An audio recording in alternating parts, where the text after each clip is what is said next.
Before we go on and before I lose you, I just want to say one thing, and that is that the diagnosis of a tension pneumothorax can only be made at bedside. You can't look at an x-ray and be like, oh, that's a tension pneumothorax. You might have a pretty good idea, but by definition, to be a tension pneumothorax, the amount of air needs to be impeding the venous return. So you have decreased venous return and therefore you have low blood pressure. And that is the marker of a tension pneumothorax. Hi, I'm Dr. Tala and I've been a neonatologist for 16 years now. And today we're going to be talking about pneumothoraces, or the collection of air right outside a baby's lungs. We'll be covering the incidence of pneumothoraces, the cause, the diagnosis, the management, and the outcomes. Remember to stick around to the end so that you can complete the homework assignment that we've got for you. And remember, if you do want a PDF summary of this video, then please subscribe to our newsletter and you'll get that for free. In following videos, we'll go over how to perform a needle thoracocentesis as well as chest tube placement using a very willing dummy. Let's start with one. Who gets pneumothoraces? I think I'm going to use pneumothorax from now on because that's just a really weird word. Anyway, the incidence of infants who are getting a pneumothorax has really gone down in the last 20 years, probably because of our usage of a surfactant and then just more gentle ventilation, less positive pressure that we're using. In term babies, the incidence is somewhere between 0.02 and 0.1%, which is about 1 in 1,000 to 5,000 births. Most of these babies will have an underlying lung disease, for example, TTN, transient tachypnea of the newborn, or meconium aspiration syndrome, or a CDH, a congenital diaphragmatic hernia, or they could have pulmonary hypoplasia because they didn't have any amniotic fluid during the pregnancy, whether there was renal agenesis or whether there was a PPROM a long time ago. Or the babies could have had CPAP or PPV given to them, positive pressure ventilation given to them in the delivery room. If a baby has an underlying lung disease and then gets a pneumothorax, then this is considered a secondary pneumothorax. Sometimes, occasionally, babies who are otherwise very well and healthy may end up having increased worker breathing, and you work them up and get an x-ray and see that they do have a pneumothorax, and this is considered a primary or a spontaneous pneumothorax. Most of these are thought to happen because of differences in pressure in the lungs and outside the lungs immediately after the baby is born. As we've all seen, premature babies are way more likely to get pneumothoraces or a pneumothorax because they are much more likely to have RDS or respiratory distress syndrome, and they're much more likely to be under some sort of positive pressure, whether it's CPAP or NIPPV or whether they're actually intubated. And when babies are under positive pressure and they're kind of fighting against it, then you end up with that mismatch of pressures and you're much more likely to end up with a pneumothorax. Tiny babies can also get PIE, or pulmonary interstitial emphysema, which is another air leak syndrome and can also kind of make it more likely that a baby is going to end up with a pneumothorax. In a nutshell though, basically, prematurity and RDS are the two most common causes of babies getting a pneumothorax. Weirdly as well, pneumothoraces happen more commonly in males than females. What causes a pneumothorax? So the lungs, look at my lovely model, are covered with a thin layer of tissue called the visceral pleura. Oh, my liver's falling out. So covered with a thin layer of tissue called the visceral pleura. And then the inside of the chest wall is covered with another thin layer of tissue called the parietal pleura. And this is brilliant engineering because as the lungs open and close, then you get these tissues kind of sliding nicely alongside each other without causing scratching or irritation or inflammation. But having these two layers of tissue between the chest wall and the lungs means that that pressure needs to be very well regulated within that space. Sometimes if there's too much of a sucking space in the pleural space, or there's too much mismatched positive pressure in the lungs, then what can happen is that you can get a rupture or the alveoli, the lungs will literally pop. The air will get out and then it will collect in the space between the pleura. So that is what a pneumothorax is, when you have a collection of air in the pleural space. The thing is though, air can get in that way, but air can't get out that way. So what can happen is that this air grows bigger and bigger and bigger in that space and starts pushing down on the lungs. And so obviously if the lungs are collapsed, then the baby's going to end up in respiratory distress. If the lungs are completely collapsed and there's so much air building up that it's now impeding venous return, then you end up with a tension pneumothorax. And that is when the blood literally can't get back to the heart, so there's decreased cardiac output and the baby's hypertensive. Obviously, this is very dangerous and it is an absolute emergency to try to get rid of that air. 3, how do we diagnose a pneumothorax? Well, it's possible that some babies may have just little tiny spontaneous pneumothoraces and they just kind of go away by themselves and we never even know about it. But logically, most of the time, if a baby does have a pneumothorax, then they're going to end up with some level of respiratory distress. So the baby might have tachypnea, breathing fast, might be having retractions, maybe grunting, maybe desaturating, so the oxygen saturations go down on the baby. Just general increased work of breathing. If the baby is already on support, then their gas might get a lot worse. They might need increased settings. The FiO2 might go up significantly. So A, we diagnose with the physical exam. So you can see the increased work of breathing. And then when you put the stethoscope on and actually listen to the baby's lungs, then you may hear breath sounds much better on one side, whereas on the side with a pneumothorax, you might not be hearing breath sounds at all. Sometimes this is super obvious. Other times though, the baby might have really bad breath sounds anyway, or one side could just be completely collapsed, or there's just complete atelectasis and you're not going to hear good breath sounds. So generally, I wouldn't go sticking needles in based on just listening to the lungs with a stethoscope. B, the second way to, and probably the second quickest way to diagnose a pneumothorax is with transillumination.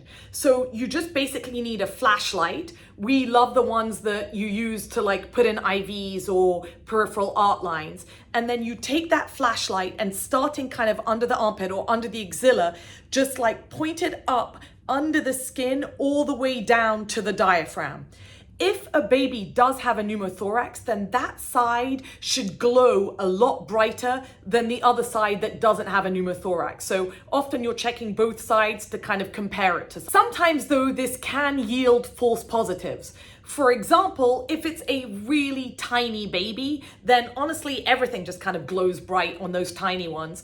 Or the patient might just have like a pneumomediastinum, which is just a collection of air around the mediastinum. That could also yield false positives as well. However, if the baby is really crashing, you don't have time to do anything else, and one side glows really brightly with a transillumination, that probably is enough to stick in a needle to try to see if you can drain anything. C, X-rays. And honestly, where we are right now, this is probably the most common way how we diagnose pneumothoraces. You should probably always get an X-ray when you admit a baby to the NICU with respiratory distress or an oxygen requirement, just because you're honestly never sure if that baby does have a pneumothorax or something else weird or not.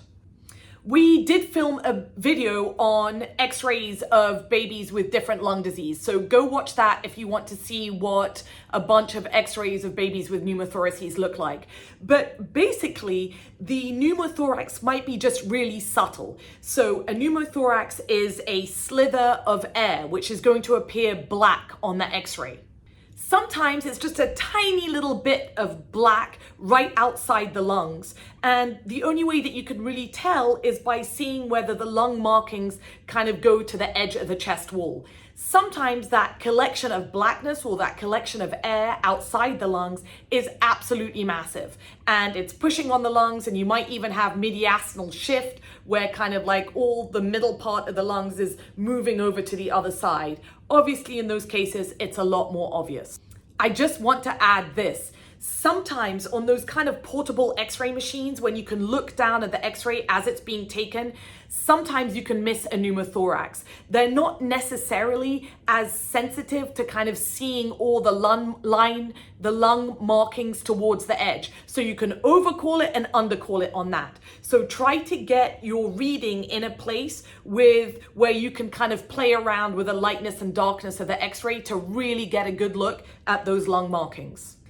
D, point of care ultrasounds. So this is kind of like a more recent phenomenon, and you can imagine how great it would be to just use an ultrasound at bedside really quickly to be able to diagnose a pneumothorax, especially in a really sick baby. It's quick and it doesn't involve any radiation at all. I just attended a quick point of care ultrasound course by Drs. Ruos and Drs. Altit, who taught it so well that they made it seem so very easy and so straightforward to actually especially diagnose a pneumothorax at bedside. So thank you, definitely a skill that we can all learn and something that we really should all work towards, because ultimately that probably is the quickest way that we can diagnose a pneumothorax. Obviously it's operator dependent, so we all have to work on that skill. 4, management. How do we actually manage and treat pneumothoraces? As you can probably imagine, that's really going to depend on several factors. If the pneumothorax is really small, so just a slither, or the baby only has like mild increased work of breathing, maybe the baby's on low support, maybe like room air or a nasal cannula, then in some situations, in a lot of situations, we may just observe the pneumothorax and we don't actively do anything differently about it. Eventually, we hope that the lung will heal, so that like a little rupture in the alveolus will just slowly heal by itself. And obviously, we also hope that the air that's trapped within the pleural space just slowly gets reabsorbed. So we're hoping that by not doing anything, then the pneumothorax will slowly go away by itself and the lungs will heal. Obviously, if you're just monitoring the pneumothorax, then it's very important to closely monitor the clinical status of the baby. So if it looks like the baby's getting sicker, increased respiratory distress or something, get another x-ray or an ultrasound or whatever so that you can reevaluate the size of that pneumothorax. Even if the baby is clinically stable, then we should be following serial x-rays to make sure that that pneumothorax does go away. Something we used to do in the past with kind of smaller pneumothoraces is give babies 100% oxygen, whether it was like in an oxy hood, which we don't use anymore, or 100% with a nasal cannula. So the logic was that if we're just giving 100% oxygen and that's accumulating in that pleural space, then it's a lot easier for the blood to absorb oxygen rather than nitrogen, which makes up most of the air. So the thought was that the pneumothorax would be absorbed easier if it was 100% oxygen. And this was actually found to be helpful in adults, but as we've all learned, 100% oxygen, especially for our neonates, is not good for anyone. If the baby is struggling, or we see that the pneumothorax is getting a lot bigger and we feel that the increased work of breathing is secondary to the pneumothorax, then at some point that air needs to be evacuated from the pleural space so that the lungs can re-expand again. So at some point that air needs to be drained. And as you all know, there are different ways that we can do this. We can start with a needle thoracocentesis, which is where you basically take a little needle and you inject it at the level of the kind of second and third intercostal space in the mid-clavicular line. And then you push that needle through the chest wall into the pleural space and suck out whatever air you can get. So it could be 10 mLs of air, it could be 100 mLs of air. Once you feel like you're not sucking out any more air, then you actually remove the needle at the same time. We'll either use a butterfly or we'll use an angiocath. In the bigger babies, obviously, we're using the angiocath because sometimes the butterfly just kind of can't reach through to that space. Sometimes removing this air once is just enough to do the trick. One study showed that, however, this only works in about 20% of the time. And often, unfortunately, that air kind of just all reaccumulates. Because remember, even though you're getting rid of the air, you haven't actually resolved the issue with the rupture in the alveolus. So that air is still leaking through the lungs into the pleural space. If that air does reaccumulate and the baby's in distress again, then we have to put something more permanent in. So we'll put in a chest tube and leave that in there so that it's continuously draining out the air until that alveolus or the lung has healed. In those cases, we'll put in a chest tube, so a pigtail or a trocar, and we'll go over those in a coming video, in like the 4th to 6th intercostal space, which is more in the mid-axillary line. And we'll keep that in and then use suction probably initially continuously to continuously try to get that air out. So we'll set it up to suction maybe 10 to 20 centimeters of water. Then we'll follow serial x-rays and we'll keep the chest tube to suction until it looks like that pneumo's gone away. Once the pneumo's gone away, then we can put that tube to water seal, so it's no longer sucking anything out. If the pneumothorax doesn't reaccumulate, then at that point we can say, okay, most likely the alveolus has healed and we don't need to keep the chest tube in any longer. And at that point, we can pull out the chest tube. Another couple of management tips you should consider if a baby has a pneumo. The first one is you should be thinking, what actually caused this baby to have a pneumo? Was it RDS or meconium aspiration syndrome? If it was one of those two, then you have to kind of think it's probably pressure differences between the baby and between the positive pressure and everything that we're giving, as well as the actual etiology of the disease, that's going to make it very likely that a baby could get another pneumothorax, even if you get rid of this one. So with RDS and meconium aspiration syndrome, then you should be considering giving a dose of surfactant, or if they've already had one, then maybe wait 12 hours or whatever after the last one and give another dose of surfactant. The second point is that these are babies, when they do have a pneumothorax, that you want to be as gentle as possible with their ventilation. So you really want to lower the overall pressures that you're giving the baby so that it gives the alveoli a chance to heal and so that you're not pushing more air into that intrapleural space. So for example, if you're on the jet, then decrease the PEEP, decrease the PIP, decrease the rate. If the baby's on a backup rate, definitely stop that. Same thing if a baby is on a conventional ventilator. Decrease the pressure, so the PIP and the PEEP, and decrease the I time, even if you have to accept a slightly higher FiO2. Some studies have suggested that babies will do better if we switch from a pressure control to a volume guarantee mode on the conventional ventilator. If you're on CPAP, then evaluate whether these babies can actually be weaned to high flow nasal cannula, even if you're kind of going up a lot more on the flow than you'd normally want to when you come off CPAP. So you're on CPAP of 6 and you might try to go to high flow nasal cannula of 7 or 8, just so that you can kind of be blowing less positive pressure into the baby's lungs, hoping that the pneumothorax is more likely to heal by itself. 5, outcomes. Obviously, we'd prefer it if a baby never got a pneumothorax, but generally term babies do really well even if they do end up getting a pneumothorax. It does, however, end up increasing their length of hospitalization, and one study showed that it increases it by a median of 4 days. It goes without saying that if a baby has a pneumothorax, then it definitely has to be diagnosed and recognized so that you can do something about it. Obviously, if it's missed and that pneumothorax gets bigger and bigger, then babies can die of a tension pneumothorax. So obviously, the outcome is going to be very good if it's diagnosed and adequately managed. In preterm babies, we worry about pneumothoraces a lot more. And one of the biggest concerns is that once there is increased pressure in the lungs, pushing on, or outside the lungs, pushing on the lungs, then what you're worried about is that there is impedance, or in some way you are affecting the venous return, whether it's the blood coming back from the head or whether it's the blood going to the heart. So as soon as you start worrying about pressure changes in the chest, then what this can translate to is an increased risk of intraventricular hemorrhages. And that has been shown that if a baby does have a pneumothorax, a preemie baby, they have a higher risk of getting an IVH. Obviously, if your lungs aren't great in the first place and you get a pneumothorax, it's going to make the lungs significantly worse. And in a preemie baby, that could be really bad and really increase the risk of the baby getting persistent pulmonary hypertension. Having a pneumothorax in a premature baby in itself increases the risk of mortality. You have to also imagine that those are also generally the sicker babies that are going to end up with a pneumothorax. So definitely that comes into play.